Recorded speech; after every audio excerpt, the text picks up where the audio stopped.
नयागढ़ स्थित police training school पड़िया 78तम जिला स्तरीय स्वाधीनता दिवस गुरुवार पालित हो जाइछि।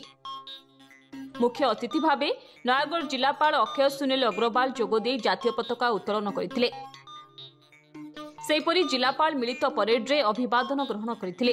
52टी दल परेड रे अंशग्रहण करथिले। जिलापाल निज भाषण रे स्वाधीनता संग्राम रे नयागढ़ जिलार उल्लेखनीय अवदान रो स्मृति को अवतारणा करथिले। संग्रामी वीरत्वर गाथा आज मध्य देहरे सिहरण सृष्टि करे। ब्रिटिश बंधुक ठारू बाउंसर ठेंगा केते शक्तिशाली बेजेल गेट हत्याकांड प्रमाणित करुछि। नयागढ़ माटी हेउछि कला संस्कृतिर माटी। ए माटी रे जन्म नेइछन्ति सामंत चंद्रशेखर, जाहांको रचित सिद्धांत दर्पण आज विश्ववासी निकटरे एक अमूल्य ग्रंथ भाव पूजित।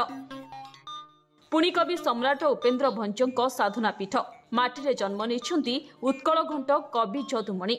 जिलार प्रसिद्ध देवादेवी पीठ और सांस्कृतिक क्षेत्रमान जिला को महिमामंडित करिछि। शेषरे सांस्कृतिक आसर लागि रहिथिला।